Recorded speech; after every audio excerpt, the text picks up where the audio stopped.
Now, the most successful venture firm in history earns its place here not for its hit list, but for its structural move, rebuilding itself from ordinary, redemption-prone capital into some place here in this series brings some structure and not the hit list.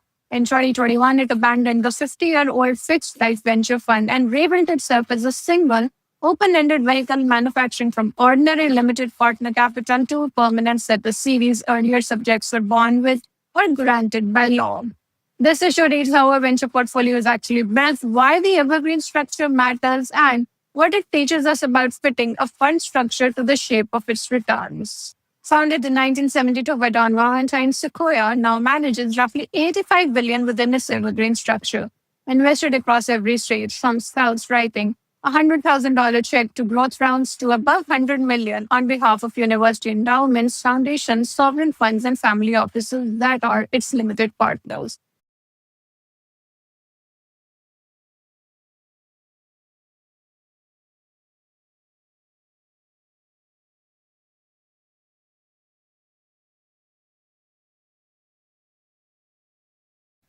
Hello, everyone. Welcome back to our channel and welcome back to the template series. Now, this series sits within our fundamentals to the noise series, and this is our fourth issue in the series.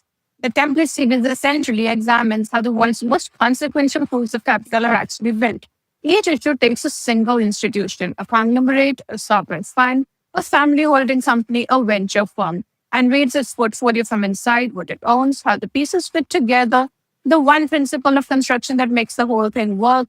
And the aim is not to track performance or chase steps, but to understand the architecture, why a firm concentrates or diversifies, how it engineers permanence, and where the structure gives it an edge and where the same structure sets a hard limit. Previously, we have shared with you Berkshire Hathaway, the Norway Pension Fund, and the family holding company Exor. Now, those issues taken together, as well as the issues that we share with you in the future episodes, map a spectrum from the maximal conviction of a 5-name book to the maximum breadth of owning almost every listed company on earth, with most real portfolios sitting somewhere in between. So essentially, what we are trying to share with you is fundamentals through the noise, the durable logic beneath famous names, drawn out one template at a time. In today's edition of the template series, we'll focus on Sequoia Capital, manufacturing, permanence, and venture.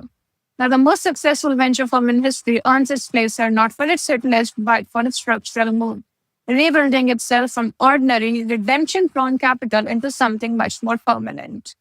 Sequoia has backed more category-defining companies than any other firm in venture history: Apple, Google, YouTube, Stripe, Nvidia. But its place here in this series brings some structure and not the hit list. In 2021, it abandoned the 50-year-old fixed-life venture fund and rebuilt itself as a single, open-ended vehicle manufacturing from ordinary limited partner capital to permanence that the series' earlier subjects were born with or granted by law. This issue reads how a venture portfolio is actually built, why the evergreen structure matters, and what it teaches us about fitting a fund structure to the shape of its returns. As always within the template series, let's start with the portfolio. Now, venture book is not built like others what we have shared in this series. It's built around the power law. Many bets, most disappointing, a few outliers that return everything. Founded in 1972 by Don Valentine, Sequoia now manages roughly $85 billion within its evergreen structure, invested across every stage, from scouts writing a $100,000 check to growth rounds to above $100 million on behalf of university endowments, foundations, sovereign funds, and family offices that are its limited partners. The historic book is a run of era-defining winners, and lately the firm has concentrated hard on artificial intelligence, which accounted for roughly 70% of its 2024 investments. The defining feature is not any single position, but the distribution of the outcomes. The firm's own leaders have said that in roughly half of the venture investments, it fails to recover its capital. The losses are simply the cost of reaching the outliers. Now, where a concentrated book underwrites every position to survive, a venture book expects most of its positions to fail and relies on a handful of extraordinary winners to carry the whole.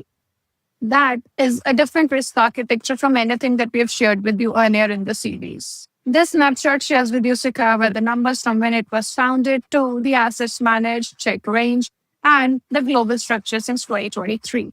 In 2023, it split its once global franchise into 3 separate firms: US and Europe, India and Southeast Asia, China. a deliberate decoupling under geopolitical pressure. Moving to construction logic, the reason that we have included Sequoia in our template series. The defining move in construction is structural. Sequoia manufactured Permanence out of the one kind of capital that was never supposed to have it. A traditional venture fund has a fixed life of about 10 years. Raise, invest, exit, distribute, wind down. And that clock forces sales. Sequoia found itself repeatedly handing back shares of still compounding winners at the moment that they went public, leaving enormous gains on the table as those companies grew for years afterwards. The structure was fighting this strategy. The 2021 fix was to place a single open-ended fund, the Sequoia Capital Fund, at the top of the firm, feeding capital into state sub-funds beneath it. The open-ended vehicle can hold public stock indefinitely, keep its board seats, and recycle realized gains back into new investments where limited partners enter and exit with more flexibility subject to a lockout. In effect, it converts a fixed life fund into something closer to permanent holding company for technology equity. And this is exactly why Sequoia belongs in the reference set. The earlier subjects that we have shared with you had permanence by nature. Insurance note, a fiscal law, a century of family control. While Sequoia is proof that permanence can be engineered from ordinary, redemption-prone capital. It is a direct answer to the gap that we named in our opening issue. Underneath the structures, it's a discipline that makes it fail. Every investment requires partnership consensus, each partner's vote weighted equally, and the firm accepts a high failure rate as the price of the outliers. Structure and philosophy reinforce one another. An evergreen vehicle only earns its keep if the rare winner can be held for a decade or more, which is exactly what the power law return demands. And finally, we come to the most important section of every video in the template series, what the structure teaches. Now, Sequoia adds a third axis to the series, not concentration versus breadth, but the power law, and the lesson that a fund structure must match the shape of its returns. The earlier issue sat on a single line running from concentration to diversification. Venture sits on a different one. Sequoia is broad at entry, hundreds of bets, most of them written off, but concentrated at exit, where a few outliers become almost the entire return. Breadth going in, concentration coming out, and the two poles of the series that we have been contrasting turn to be the two ends of the same investment life. The central lesson is to match the vehicle to the return shape. Power law returns need permanent, patient capital because the whole payoff depends on holding the rare winner long enough to matter. And a fixed life fund that forces a sale on a clock is a structural mismatch with the ready returns that it is chasing. Sequoia's insight was simply that its wrapper was working against its strategy. And that wrapper, not the strategy, was the thing that it had to change. For an ordinary investor, the principle generalizes past venture. If an edge depends on holding winners for a very long time, any structure that forces a sale on schedule, whether it's a fund's clock, a tax calendar, or a fear-driven one, works against it. The discipline to let the winners run and to size losses so that the outliers can carry them is the retail level of the power law. The honest limits are real. Venture's model is the least replicable in our series. Access to the best founders, a 50-year brand, and a partnership that can absorb a failure rate of near 1 in 2 cannot be copied. And the Evergreen structure trades the oldest clock's discipline for a new duty to mark illiquid positions honestly and resist holding too long now that nothing forces a sale. Also, the 2023 split into 3 funds shows even manufactured permanence bends to forces outside the portfolio.